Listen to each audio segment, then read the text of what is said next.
We finally got an explanation for Beast Gohan, and it was right under our very noses this entire time. So one of my issues with Dragon Ball Super Superhero, which again, there really aren't that many, but this one was concerning, and that is that we get up to no explanation about Beast Gohan whatsoever. We really don't get much besides how powerful he is when he actually transforms. Orange Piccolo is a little bit different. We got an explanation as to where the transformation comes from, who gave it to him, and then even in the movie we get to see the insignia on his back. It's something that is kind of rooted in lore, and we get at least a little bit in the movie, but with Beast Gohan, we don't get anything. Or at least that's what I thought, until one of our own in our community, Jordan Lee, came up with an explanation that gives us everything that we need to know about Beast Gohan, and it was in the movie. So you guys remember this scene from Superhero. Not your ordinary bugs by any means.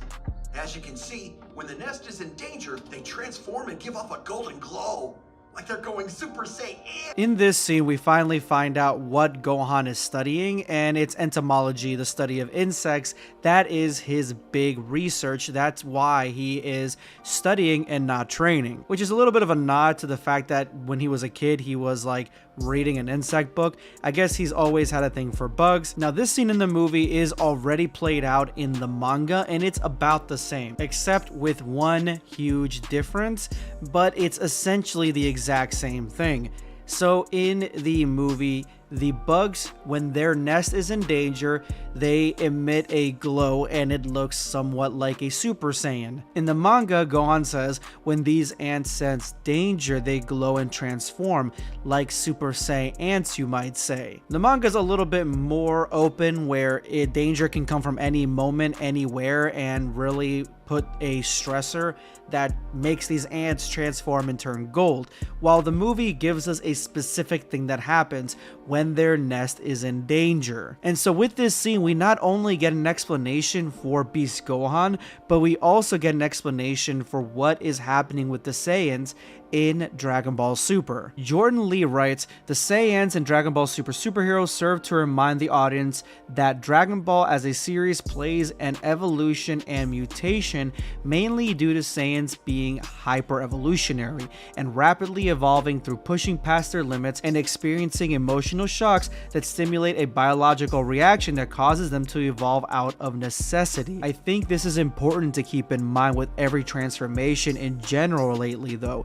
It seems a lot of beings are capable of evolving like this, just through different methods. So he goes to show, doesn't it remind you like a Super Saiyan, which is what Gohan told Piccolo in the movie.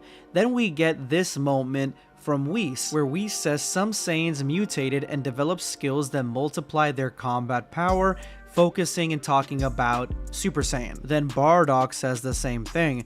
See, we Saiyans have a way of growing and evolving every time we push past our limits, meaning that even Bardock knew beyond the Zenkai, beyond the Uzara transformation, that if pushed, we will succeed and we will get stronger, we will break our limits, and that's exactly what happens to the Saiyans in Dragon Ball. It is not a coincidence that Beast Gohan essentially kind of not only looks like a Super Saiyan with the white hair, and actually looks like what the first colored depiction of a Super Saiyan was supposed to be, but essentially has the exact same stressor that Goku had, and of course he had when he turned Super Saiyan 2 to be able to unlock it when his nest is in danger, being the family that he's created on Earth or the world in general. Piccolo being the world is what is prompting this stressor because it's in danger, similar to what he says in the manga. So what these ants basically mean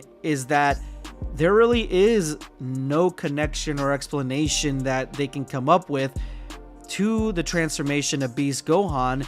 I mean, that really connects him to something, but essentially just saying that if he is pushed beyond his limits, he will unlock more and more power. And it's not just Gohan, the other Saiyans do it, and it is a huge possibility that this is just the future of Dragon Ball, these transformations, as it's been up to this point.